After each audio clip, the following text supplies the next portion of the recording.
સાડીમાં safety pin લગાવીને તો જુઓ. હેલો ફ્રેન્ડ્સ, જો તમારા પાસે પણ ઘણી બધી જૂની સાડીઓ પડી છે અને તમે એને ફેંકવા નથી માંગતા તો આ વિડીયોને ધ્યાનથી જુઓ, કેમ કે આમાં મેં સાડીને સિલાઈ મશીન વગર યુઝ કરવાની એક એવી રીત બતાવી છે જેને જોયા પછી તમે ચોંકી જશો.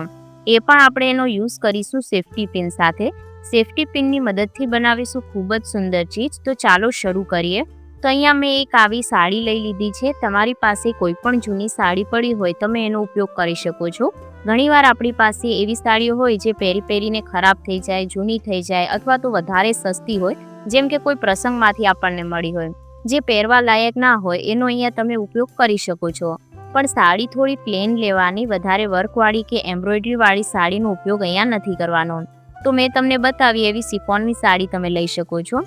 તો મેં એક બીજી સાડીમાંથી આવી પટ્ટી કટ કરી લીધી છે. તો આ પ્લેન સાડી હતી એટલે મેં આમાંથી જે પટ્ટી છે એ કટ કરી છે. તો 4 ઇંચ પહોળાઈ રાખવાની છે અને 6 મીટર જેટલી લાંબી આપણે પટ્ટી છે એ કટ કરી લેવાની છે. ત્યારબાદ આપણે લઈ લેવાની છે એક સેફટી પિન.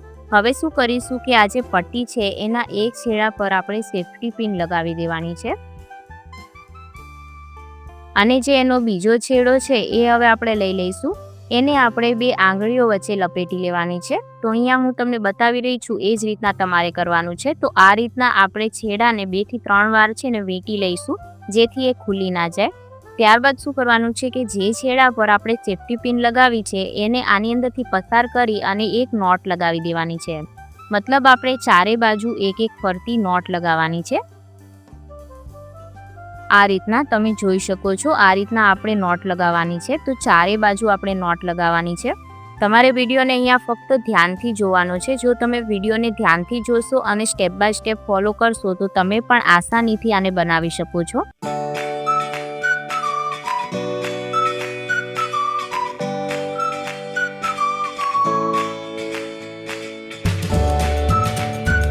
તો આ રીતના આપણે ચારે બાજુ જે છે એ નોટ લગાવતા જઈશું. તો પહેલી જે આપણે રાઉન્ડ છે એને આપણે ફક્ત એક નોટ લગાવવાનો છે. ત્યારબાદ જે આપણે બીજો રાઉન્ડ લઈશું એની અંદર 2 નોટ લગાવીશું. તો આ જ પેટર્ન છે એ તમારે ફોલો કરવાની છે. તો એકદમ સરસ રીતનો આપણું જે વસ્તુ છે એ બની અને તૈયાર થશે.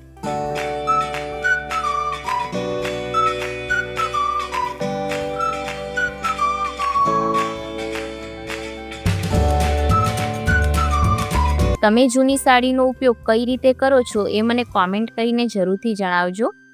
અને આજનો વિડીયો જો તમને પસંદ આવે તો વિડીયોને લાઈક જરૂરથી કરજો અને ચેનલ પર પહેલીવાર આવ્યા હોય તો સબસ્ક્રાઈબ કરવાનું ભૂલતા નહીં. તો જો આપણે આ રીતના ચારે બાજુ એક નોટ છે એ લગાવી લીધી છે. ત્યારબાદ હવે આપણે શું કરીશું કે જે આપણે એક નોટ લગાવી છે એની અંદરથી હવે આપણે 2 નોટ લગાવવાની છે. મતલબ જે લાસ્ટ લાઈન છે એની અંદરથી આપણે 2 નોટ લગાવીશું. જો આ રીતના આપણે સેફટી પિનની મદદથી એને અંદરથી પસાર કરી લેવાનું છે. સેફટી પિનની મદદથી ઇઝીલી આપણે આને બનાવી શકીએ છીએ. તો હવે આપણે 2 નોટ લગાવવાની છે. પહેલાં 1 નોટ લગાવવાની અને ત્યારબાદ 2 નોટ લગાવવાની. આ પેટર્ન આપણે લાસ્ટ સુધી ફોલો કરવાની છે. અહીંયા જો તમારે એક જ કલરનું બનાવવું હોય તો તમે ફક્ત એક જ કલરની સાડીનો પટ્ટીનો ઉપયોગ કરી શકો છો. પણ અહીંયા હું 2 કલરમાંથી બનાવી રહી છું એટલા માટે હજી આપણે એક બીજી સાડીનો ટુકડો છે એ લઈશું. જો તમારી પાસે કોઈ દુપટ્ટો હોય તો એનો ઉપયોગ પણ તમે અહીંયા કરી શકો છો. દુપટ્ટામાંથી આવી લાંબી પટ્ટી છે એ કટ કરી લેવાની. આને બનાવવું ખૂબ જ આસાન છે અને આને આપણે ઘરની અંદર અલગ અલગ રીતે યુઝ કરી શકીએ છીએ. તો હું તમને લાસ્ટમાં જણાવીશ કે તમે આને કઈ રીતે યુઝ કરી શકો છો. તો આનો ઉપયોગ ફક્ત એક રીતે નહીં, ઘણી અલગ રીતે આપણે ઘરમાં કરી શકીએ છીએ.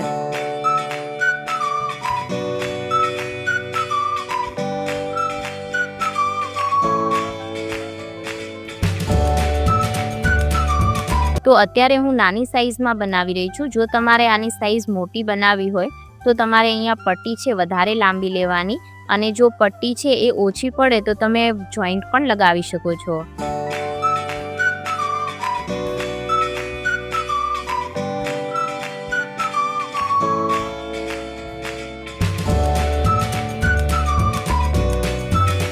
અને તમે આ વિડીયો અત્યારે કયા ગામ કે કયા શહેરથી જોઈ રહ્યા છો એ પણ મને કોમેન્ટ કરીને જરૂરથી જણાવજો, જેથી મને આઈડિયા આવે કે તમે આ વિડીયો ક્યાંથી જોઈ રહ્યા છો. તો અહીંયા જુઓ મેં આ રીતના બે નોટ છે એ લગાવી લીધી છે. ત્યારબાદ આપણે શું કરીશું કે બીજા કોઈ પણ કલરની સાડીનો આ રીતના ટુકડો લઈ લેવાનો છે. તો મેં આને પણ 4 ઇંચ ચોડાઈમાં જ લીધો છે અને આ રીતના ડબલમાં ફોલ્ડ કરી અને આ રીતે નીચે મૂકી દઈશું અને ત્યારબાદ ફરીથી આપણે જે યલો કલરની પટ્ટી છે એની મદદથી આપણે નોટ લગાવી લઈશું, જેથી એ ડિઝાઇનમાં પણ ખૂબ જ સરસ લાગે અને 2 કલરમાંથી બનાવીશું એટલે દેખાવમાં પણ ખૂબ જ સરસ લાગશે. તમારે અહીંયા 2 કલરમાંથી ના બનાવવું હોય તો તમે ફક્ત કોઈ પણ એક જ કલરની સાડીનો ઉપયોગ પણ કરી શકો છો. અને અત્યારે જે હું આ વસ્તુ બનાવી રહી છું એના માટે મેં એકદમ નવી સાડી છે જે જૂની નથી પરંતુ હું પહેરતી નથી એનો મેં ઉપયોગ કર્યો છે. પણ જો તમારે આનો ઉપયોગ ડોરમેટ તરીકે કરવો હોય તો તમે જૂની સાડી પણ અહીંયા વાપરી શકો છો. પરંતુ હું આ જે સાડી છે એની અંદરથી ભગવાન માટેનું આસન બનાવી રહી છું એટલા માટે મેં અહીંયા નવી સાડીનો ઉપયોગ કર્યો છે. તો આ રીતના હવે આપણે એક નોટ લગાવવાની છે. પહેલા 1 નોટ લગાવી હતી, ત્યારબાદ આપણે 2 નોટ લગાવી અને ત્યારબાદ હવે આપણે 1 નોટ લગાવવાની છે. તો આ જ રીતની પેટર્ન આપણે ફોલો કરવાની છે. તો અહીંયા તમે જોઈ શકો છો કે લાલ કલરની આપણે પટ્ટી એડ કરી છે એટલે દેખાવામાં પણ ખૂબ જ સરસ લાગે છે.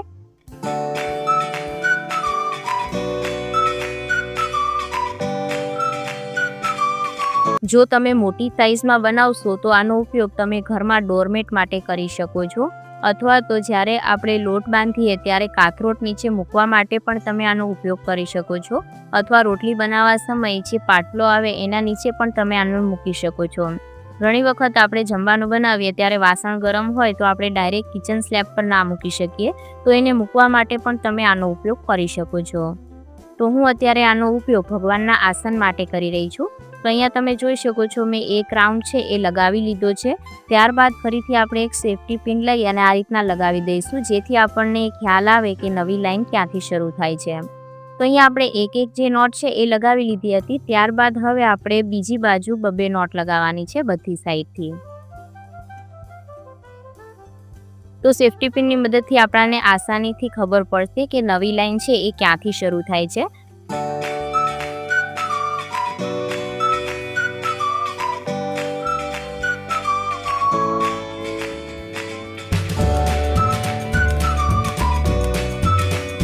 તો હવે આપણે છે ને 2 નોટ છે એ લગાવતું જવાનું છે.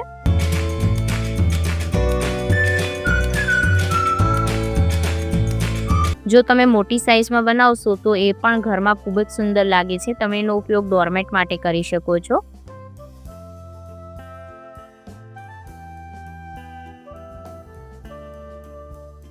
તો જો અહીંયા મેં આ રીતના જે નોટ છે એ લગાવી લીધી છે.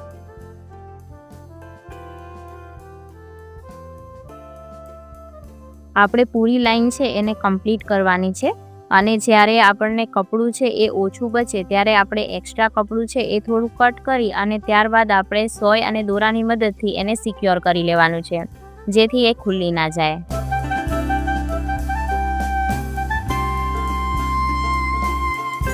તમને આ વિડીયો અત્યાર સુધી જો પસંદ આવ્યો હોય તો વિડીયોને લાઈક જરૂરથી કરજો અને ચેનલને જરૂરથી સબસ્ક્રાઈબ કરજો.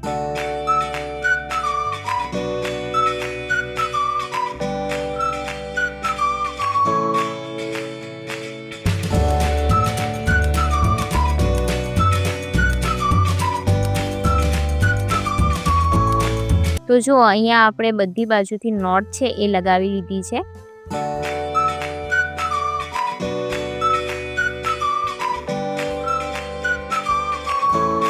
તો અહીંયા હવે જે કપડું છે એ થોડું જ બચ્યું છે તો હવે આપણે નોટ લગાવ્યા બાદ એક્સ્ટ્રા કપડાને કટ કરી લેવાનું છે.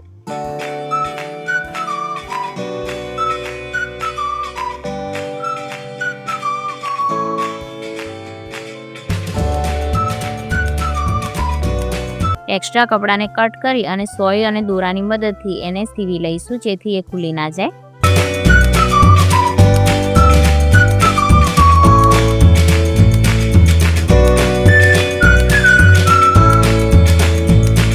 તો અહીંયા આપણું ભગવાન માટેનું આસન છે એ બનીને તૈયાર થઈ ગયું છે. તમે કૃષ્ણ ભગવાન ઘરમાં રાખતા હોય તો એમના આસન માટે આનો ઉપયોગ કરી શકો છો. તમને આજનો આ વિડીયો કેવો લાગ્યો મને કોમેન્ટ કરીને જરૂરથી જણાવજો અને વિડીયોને લાઈક કરી દેજો.